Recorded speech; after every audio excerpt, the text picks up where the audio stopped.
कहता हे माई हम तापी के बेटा ही माई हम रउरा चरण में आइल बानी हमार प्रणाम स्वीकार करे माई हमके भी हमरो ऊपर अपन नजर फेर दी कहत भक्त परताली पहिए सुनाय देवी भैया परताली पहिए सुनाय देवी भैया शरण में राखी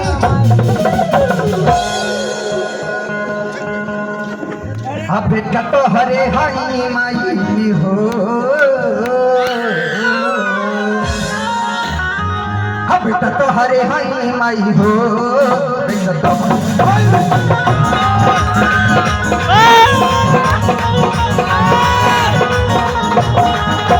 तो हरे हाई माई हो बेटा तो हरे हाई माई हो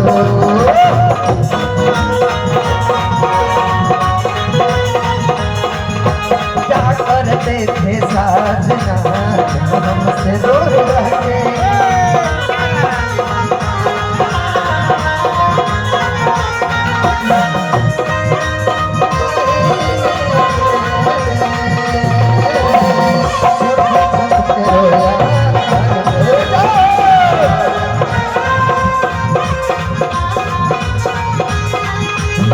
हरे हरी माई हो बेटा हरे हरी माई हो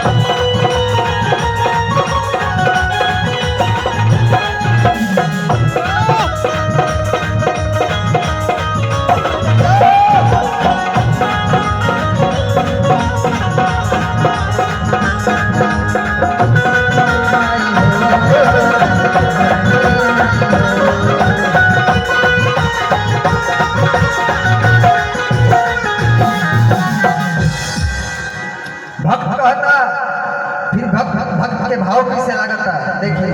दुख के छोड़ ले माई सुख नहीं जानानी बस तुहर नाम लेके हर काम कहिनी भक्त कहता दुख के छोड़ ले माई सुख नहीं जानानी बस तुहर नाम लेके हर काम कइनी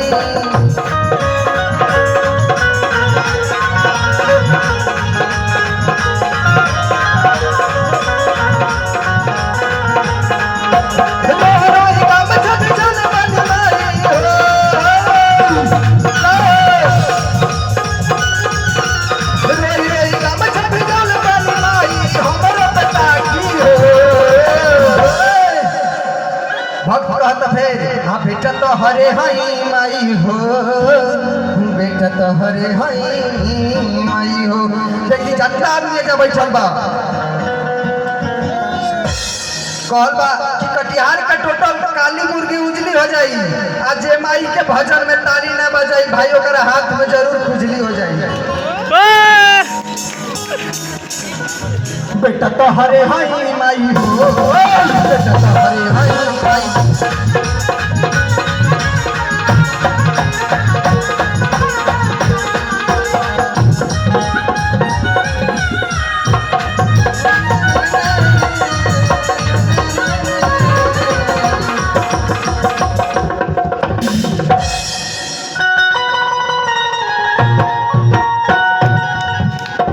भक्त देखी फिर माई से कैसे कहता कि माई हो पढ़नी न लिखनी बा बुधिया अबोध हो हाथ कर जोर करिले पारना अनुरोध हो कहता कैसे भक्त पढ़नी न लिखनी बा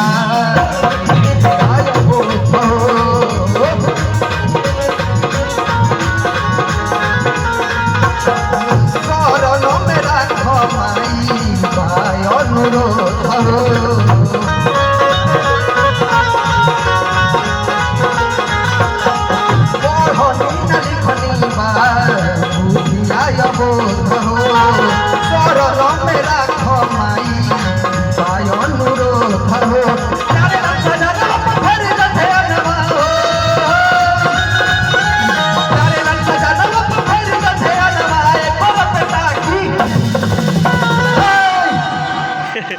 होता भक्त एक बार दोनों हाथ उठा के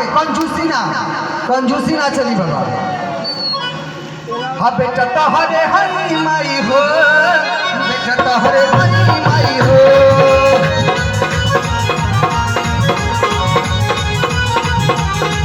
बेटा तोहरे हरी माई हो, बेटा तोहरे हरी माई हो।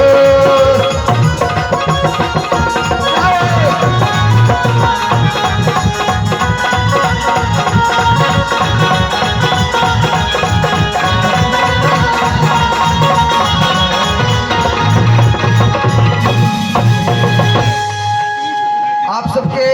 अगर आज्ञा होता और ये वो गाना गा ली पूरा स्टेज आपका है। बस की आवाज करी जाके हाँ गा ली तो